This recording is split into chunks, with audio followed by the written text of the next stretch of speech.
E 2, Beth, nós vamos acabar com todas. Todas. Primeira pergunta.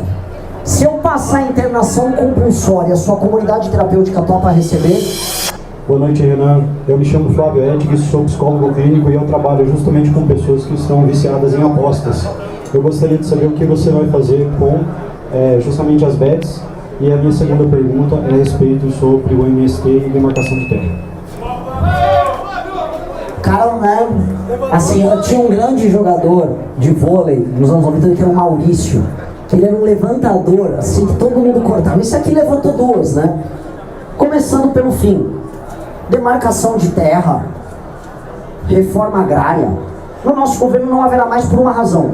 A estatística sobre as reformas agrárias e sobre as terras que foram ocupadas mostram que elas são mais de 10 vezes menos produtivas do que a ocupação através dos seus proprietários originais. Portanto, não vai haver nenhuma demarcação e nenhuma reforma agrária enquanto quem obteve título de propriedade não aumentar a sua produtividade. O que adianta eu pegar a terra e deixar ela improdutiva? O que adianta eu favelizar o campo? O que adianta eu criar uma indústria da invasão de terra? Não haverá. E aí a galera do movimento social vai trabalhar, aumenta a produtividade. Tem Embrapa nesse país, tem agricultura organizada, tem Senar, tem tudo. Se não está aumentando a produtividade é que aquilo não foi feito de boa fé.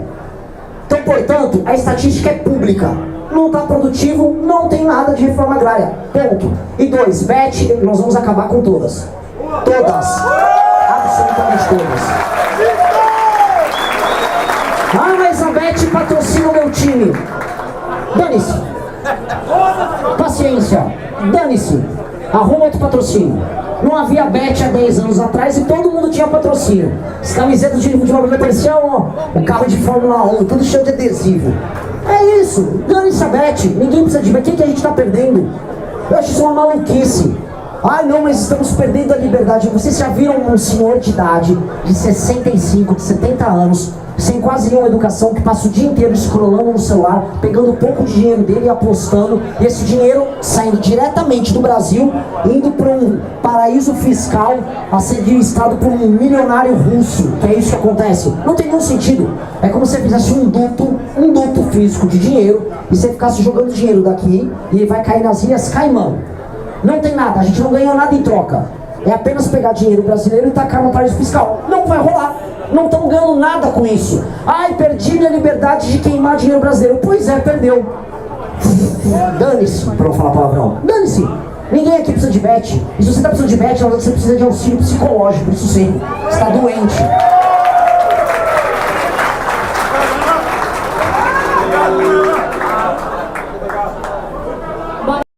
Tudo bem? Sou paulistana como você, São Paulina, sofredora. E queria fazer uma pergunta um pouco delicada. Acredito que existam várias mulheres por aqui. Todas nós estamos muito incomodadas com toda essa situação de homens auto-identificados se considerando como mulheres e invadindo, seja espaços de banheiro privado, seja cotas, seja esportes e qualquer outra situação. Faz pouco tempo, um time de futebol feminino aqui. Aproxima mais. Perdão, um time de futebol feminino daqui. Um time de futebol feminino daqui, o Leoas, né, de Campo Grande, ele foi quase criminalizado por não querer jogar com um integrante do sexo masculino, do outro lado. Então eu gostaria de saber qual que é a política esperada pela missão daqui para frente em relação a esses sujeitos auto-identificados.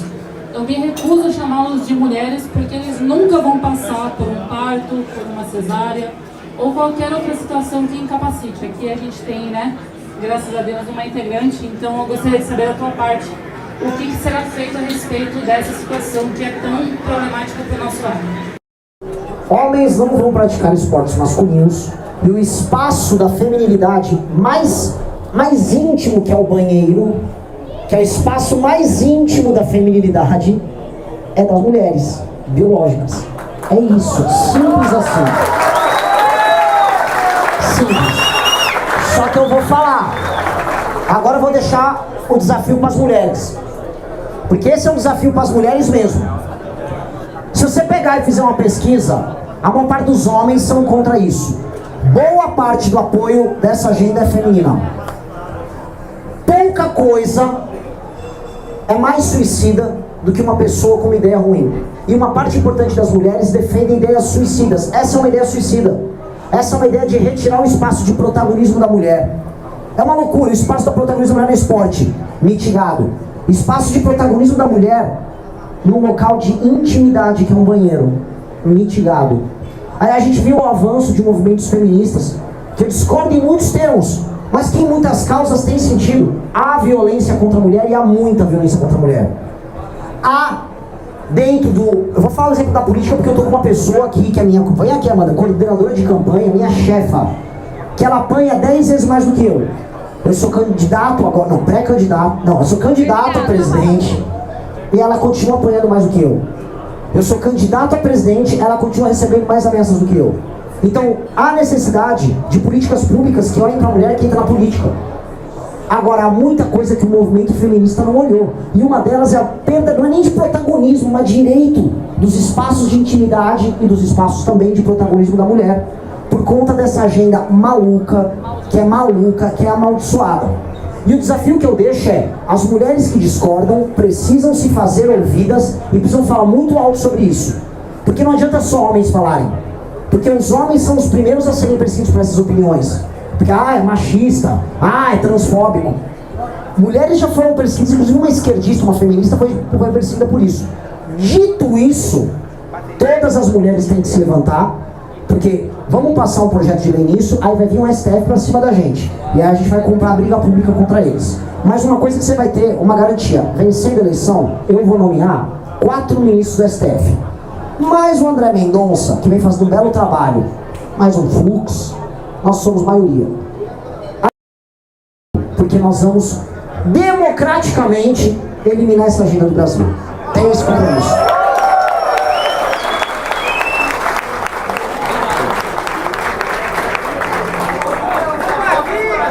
Boa noite. Boa noite, presidente. Boa noite! Presidente, eu trago aqui uma palavra de gratidão.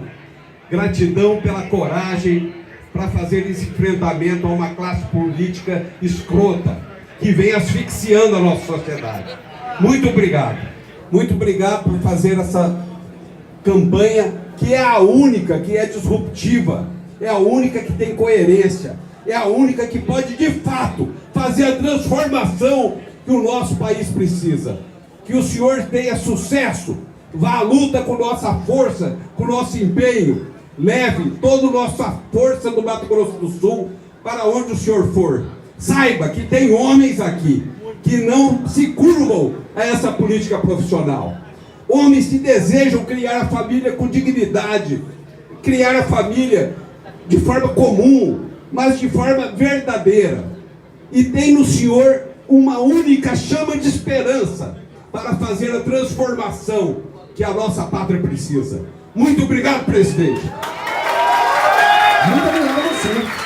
Grande discurso. Leva não só o nosso empenho, mas leva, sobretudo, a bênção de todos os nossos antepassados. E a gente tem que a eles, sempre. Isso. Opa! Ó o Pedrinho, ó, aqui ó, começando a coleção aqui. Esse cara aqui é o maior bebedor de tereré do Ceará. Ele conseguiu levar pra lá essa puta, ele fica tomando isso gelado o tempo todo lá, que lá é um forno.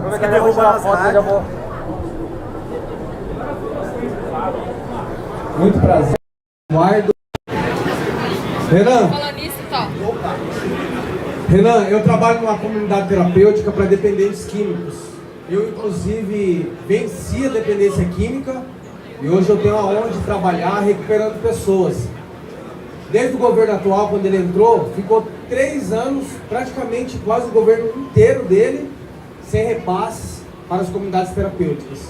E só quem trabalha com recuperação de vida sabe a importância de ajuda, né, dos nossos governantes. E eu queria saber se você tem alguma proposta, porque assim eu falo porque eu sei que funciona o tratamento quando ele é um tratamento digno, um tratamento sério, um trabalho sério com pessoas sérias, né? Eu, inclusive, onde eu trabalho, é um trabalho bem sério, onde eu mesmo fui recuperado. E eu queria saber, porque assim, a dependência química, hoje em dia, a gente... Quem não tem na família, tem um vizinho, então assim, alastrou, não tem cidade grande ou cidade pequena, a gente sabe que as drogas, não preciso nem estar falando aqui, né, o perigo das drogas. Queria saber se você tem alguma proposta nessa parte de... Vamos lá. Né? Primeira pergunta. Se eu passar a internação compulsória, sua comunidade terapêutica topa receber? Com certeza. Então, vem aqui ouvir não o que eu pretendo fazer, mas o que o nosso grupo já faz. Uma pessoa passou lá em São Paulo um projeto de lei que faz a internação compulsória. Essa pessoa chama Amanda Vettorazzo, eu peço uma salva de palmas para ela.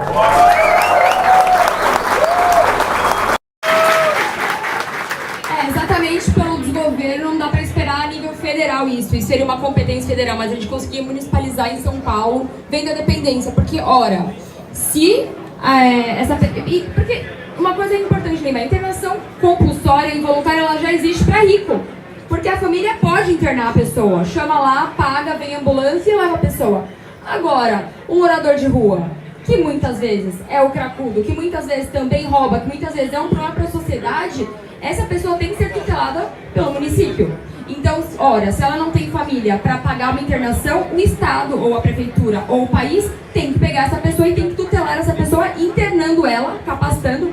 Eu costumo falar que deveriam ser 3 fases, né? Uma fase vermelha de internação, realmente, mas também a fase verde, que é de procurar emprego, porque o que acontece hoje é assim, a gente vê muito dinheiro, muitas ONGs, muitas pessoas que usam disso, que pegam essas pessoas, fingem que estão limpando elas e devolvem elas piores, porque devolve elas ainda com a abstinência da droga. Então, é um ciclo completo e devolver só quando realmente a pessoa tem um lugar para ficar e tem um emprego, porque senão ela vai voltar e ela só foi custosa e ela vai voltar pior ainda e vai acabar matando uma pessoa. Então, isso é uma política pública que não é só, enfim, do Renan, mas uma que a gente já aplica agora, inclusive na cidade de São Paulo, e o Kim também tem projetos similares em Brasília. É atendimento humanizado, censo de rua, que tem que ter um censo dos moradores de rua, trabalho para separar quem é criminoso, que tem que ir pra cadeia, que já tem passagem, quem tá preso nas drogas e precisa de recuperação, quem que tem transtorno mental e precisa de internação. E aí, com base nisso, homologar e certificar as boas clínicas com boas práticas e adotar isso como política pública. A rua não é depósito de gente, nem pode ser apropriada, por isso porque nós pagamos impostos muito caros para não ter o controle sobre a nossa própria cidade. Mas nós não somos seres humanos, nós queremos que o nosso dinheiro seja utilizado para recuperar as pessoas. E hoje a gente está no pior dos mundos, a gente não recupera ninguém e as ruas não são nossas. É inverter esse jogo. Muito obrigado e parabéns pelo trabalho.